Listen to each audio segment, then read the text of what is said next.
Hello, hello, j'espère que vous allez bien par la grâce de Dieu, que votre semaine s'est bien passée. Bienvenue dans l'émission de Real Talk, le ciel est ouvert et c'est l'émission numéro 16, peut-être partie 1, on verra, on se laisse conduire par le Seigneur.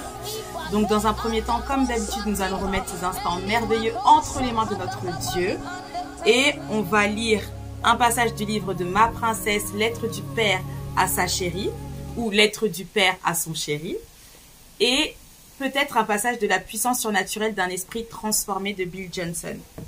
Sans plus tarder, on va passer à la prière. Seigneur, mon Dieu, mon roi, nous te louons, nous te bénissons, nous te glorifions, nous t'adorons, ô Dieu très haut. Père éternel, vraiment, je te remets chacun de nos bien-aimés entre tes mains. Je prie que tu puisses les bénir, mon Dieu, que tu puisses leur faire du bien, Seigneur, durant ces 10 minutes, Seigneur, que nous allons passer ensemble, Père. Je prie, mon Dieu, mon roi, que l'atmosphère du ciel descende, Père éternel, là où nous sommes, mon Dieu, mon roi, que ton règne vienne, Papa, que ton règne vienne. Ouvre nos cœurs, Seigneur. Ouvre nos cœurs, mon Dieu, mon roi, pour que nous puissions être disposés pour recevoir la parole, Seigneur, pour recevoir cette portion, Seigneur, que tu veux nous donner et que tu veux nous dire. À toi la louange, à toi l'honneur, à toi la gloire, Papa, à toi la majesté. Et je prie, mon Dieu, mon roi, que l'onction de guérison puisse être libérée maintenant dans le nom de Jésus-Christ. Et que là où il y a des blocages, Père éternel, peu importe les domaines de nos vies, que la main de Dieu puisse se poser, Père éternel, dans nos vies, Seigneur, dans chacune de nos situations, et que nous puissions vivre le tout à coup, le tout est accompli de l'éternel. Au nom de Jésus, nous avons prié, Père de gloire. Amen. Alors, on va faire comme d'habitude, on se laisse conduire. D'accord? Ok. Ma princesse, fais-moi confiance pour ceux que tu aimes. Alors, pour les personnes qui ne connaissent pas, en fait, le livre Ma princesse, c'est ça. Il y a une partie où il y a la lettre du père et à côté, il y a toujours un verset de Sherry Rose Shepherd. Donc, ma princesse, fais-moi confiance pour ceux que tu aimes. Je connais ton cœur et je sais combien tu aimes ceux qui sont près de toi. Je suis ton créateur et le dispensateur de toutes bonnes choses. Je t'ai donné des êtres chers afin que tu partages ta vie avec eux. Mais toi, mon enfant, tu dois te souvenir qu'ultimement, ceux que tu aimes m'appartiennent. Je ne te donne pas ces relations spéciales dans le but de te déchirer ou te contrôler par la peur de l'avenir. Comme Abraham fit avec son fils unique Isaac, j'ai besoin que tu ouvres ton cœur et que tu me redonnes ceux que tu aimes. Fais-moi confiance pour tous ceux qui te préoccupent à leur égard. Place ta main dans la mienne, je te promets que je marcherai avec toi et tes bien-aimés. À travers toutes les choses que cette vie apporte, je t'aime, ton roi, digne de confiance. Amen. C'est vrai qu'il est digne de confiance. Alors, le verset qui suit se trouve dans le livre des Psaumes 125, verset 1. Ceux qui se confient en l'Éternel sont comme la montagne de Sion. Elle ne chancelle point, elle est affermie pour toujours. Amen. En fait, ce verset me fait penser à un autre verset de la Bible qui nous explique « Maudit l'homme qui se confie en l'homme ». Voilà la raison pour laquelle le Seigneur nous demande de lui faire confiance, de déposer tous nos soucis, tous nos fardeaux entre ses mains, parce qu'avec Dieu, on n'investit jamais à perte.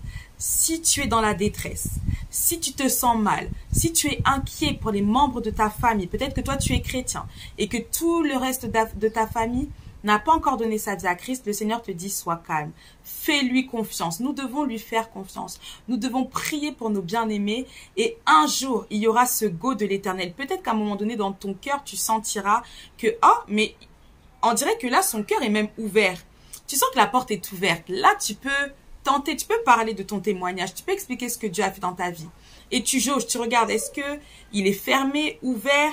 Et s'il est ouvert, tu continues à lui parler, tu continues à lui montrer à quel point la vie en Christ, c'est une vie merveilleuse. À quel point le fait de savoir qu'après la mort, nous avons un accès auprès du Père. Nous avons notre maison qui nous attend déjà. C'est incroyable. C'est vrai que quand on est en Christ, on a bien compris que nous sommes en Jésus. Nous ne devons plus avoir peur de la mort. Et plus encore, le Seigneur nous dit quoi? Fais-moi confiance pour toutes les personnes que tu aimes.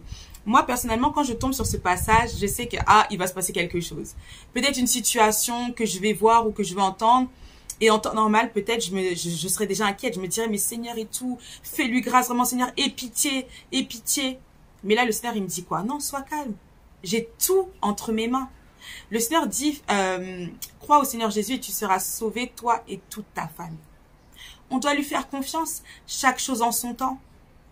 Chaque chose en son temps. Et ce n'est pas parce que, par exemple, ton frère, ta sœur ou peu importe un membre de ta famille lui aura donné sa vie qu'il ne tombera pas. Nous tous qu'on a vécu des hauts, des bas, pour enfin être affermis et rester dans les voies du Seigneur, on sait que c'était un long processus. Alors, Dieu est Dieu. Il y a des personnes, voilà, d'un coup, elles vont donner leur vie à Christ, bam, bam, elles ont compris, elles avancent, elles ne reculent plus. Tout dépend. Donc, on doit lui faire confiance pour toutes les personnes que nous aimons parce que Dieu n'est pas... Il est notre papa et un père veut seulement le meilleur pour ses enfants. Donc, je nous encourage tous à faire confiance à Dieu. Si Dieu nous a sauvés, pourquoi est-ce qu'il ne sauverait pas les membres de nos familles? Vous voyez? Donc, pour cela, c'est important aussi d'être intime. Être intime du Saint-Esprit. Parce que c'est lui qui pourra nous dire ce qu'il se passe.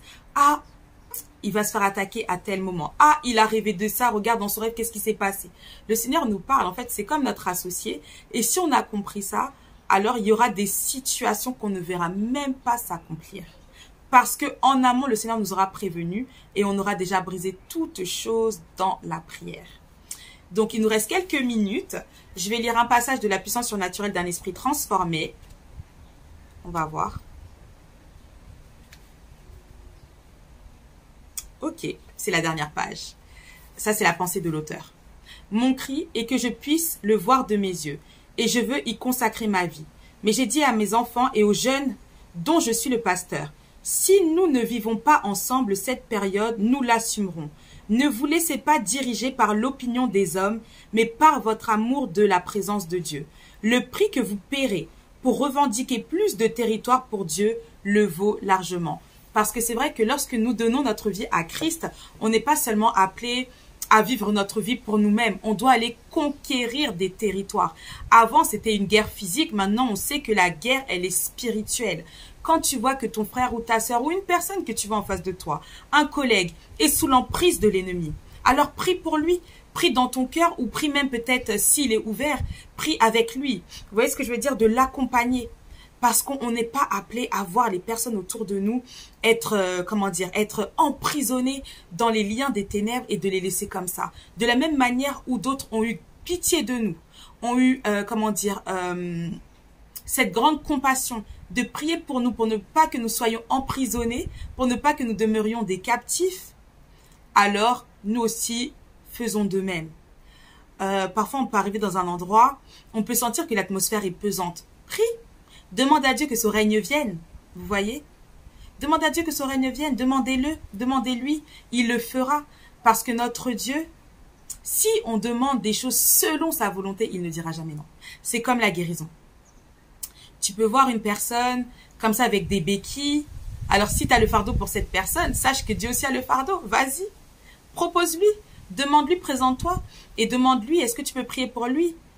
Et tu verras. Nous, ce qu'on dit ici, ce sont des choses qu'on a vécues, ce sont des choses qu'on vit encore. Prions pour ceux qui sont malades de la même manière où Dieu nous l'a donné, nous l'a demandé. De la même manière où nous, quand on est malade, on prie, ou des personnes prient pour nous, faisons aussi de même. Vous savez, si à chaque fois dans ce monde, on avait une compassion les uns pour les autres, il y aurait beaucoup de choses que nous ne verrions même pas s'accomplir. Donc, partout où tu es, parle de Dieu, parle de la vie avec tes mots.